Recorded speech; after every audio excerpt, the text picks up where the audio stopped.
皆さんこんにちは。北海道のフライフィッシングシーンを伝えたいエゾアウトドアーズです。いつも動画を見ていただきありがとうございます。今回は僕が湖で体験した溺れかけた話をさせていただこうと思います。この体験をシェアすることで同じ経験をしてほしくない、これから増える水による事故を少しでも減らすことができたらと思うので、ぜひ最後まで聞いていただければ嬉しいです。まず簡単に自己紹介から始めようと思います。僕らエゾアウトドアーズは北海道の川や湖でトラウトをターゲットとしたフライフィッシングに特化したチャンネルとなっています。その日は5月の上旬で、この時期はいつも湖でフライフィッシングを楽しんでいます。湖へ流れ込む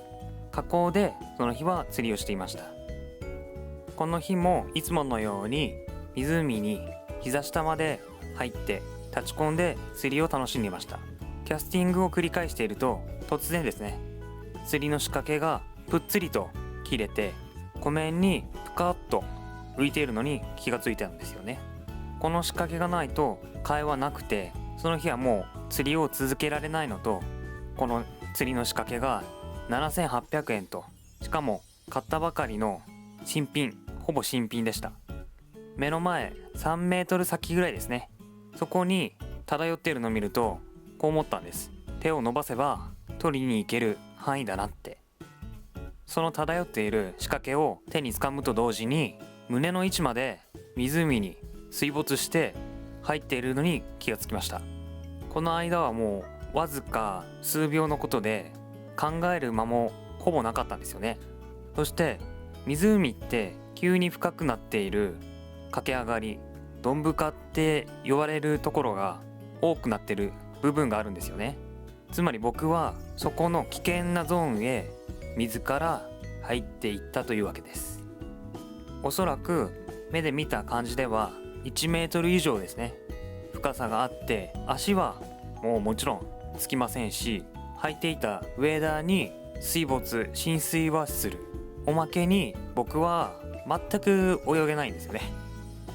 ただでさえ僕は泳げないのに、服はだんだんと濡れていって重くなって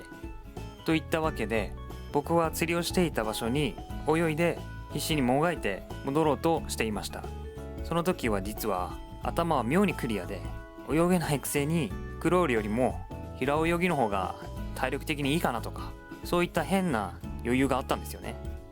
実は後から師匠に聞いた話だと、あれは全然犬かきだったそうです。そして泳いでるわけじゃなくて、だんだんと沈んでいったそうです。同じ経験をしたことがある方ならわかると思うんですが、風向きや波、水の流れがあるといった条件の下では、釣りをしていたポイントに、その地点に戻るのはかなり難しくて、河口という条件からも岸から沖に流れる離岸流で、僕はだんだんと沖の方に流されていました。僕も戻ろうと必死にもがいて泳ごうとしましたが、この時点でようやく僕でも分かるくらいにどんどんと沈んでいくんですよ。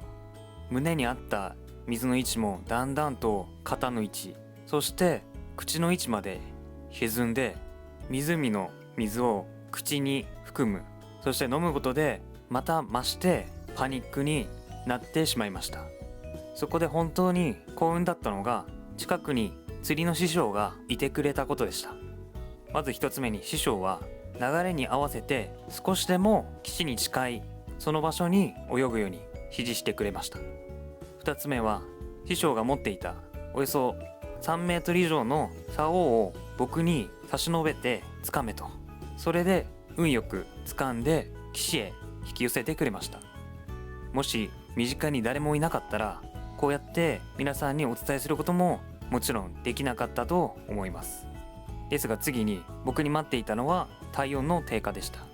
陸に上がると僕は寒さでガチガチと震え上がってました。春先で湖の水温が低いのと、泳いでいたので体力ももちろん落ちていたこと、周りに山がある地形のために、山から湖に向かって吹き下ろされる風で真冬の北海道でも体験しないぐらいに寒くて震えが止まらなかったんですよね。そこに加えて濡れている衣類でなおさら体温を奪っていく、いわゆる低体温状態になっていました。そこでもまた師匠の指示で着ていたウェアを全部脱いで防風ジャケットを借りて日の当たる暖かいところでじっと動かないで体力が戻るのを待ちました。濡れたままの服を着ていると風に当たることでさらに体温を低下させる、そういうことがあったので僕は全てウェアを脱いだということです。その後はウェアを乾かして持っていた昼食を食べることで少しずつ体力を取り戻してなんとか帰ることはできました。その時もフラフラで車に乗り込むのがようやっとでした。以上が僕の体験した話です。その経験をもとに僕はこういった教訓を考えました。まず一つ目は、水辺の色が変わっているところ、特に深いところには絶対に入らない。特に小さいお子さんがいる場合は目を離さないでいてください。二つ目、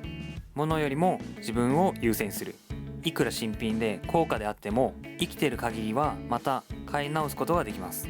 自分の命を物と天秤にかけないように潔く諦めるということも大切と思います。3つ目、状況判断をして的確な指示をする。溺れそうになっている方はパニックになっています。そのパニックになっている状況では冷静に考えることはできません。的確な指示が必要だと思います。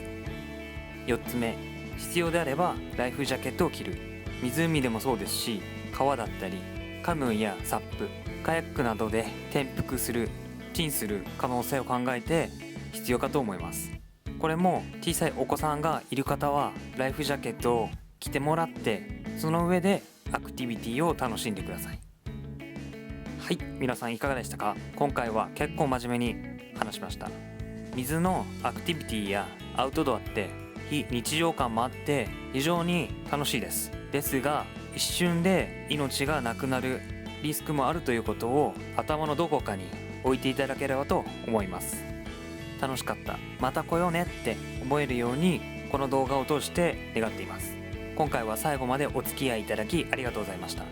よければもう一本別の僕らの釣りの動画を見ていただければ嬉しいです。ではまた次回の動画でお会いしましょう。エゾアウトドアーズでした。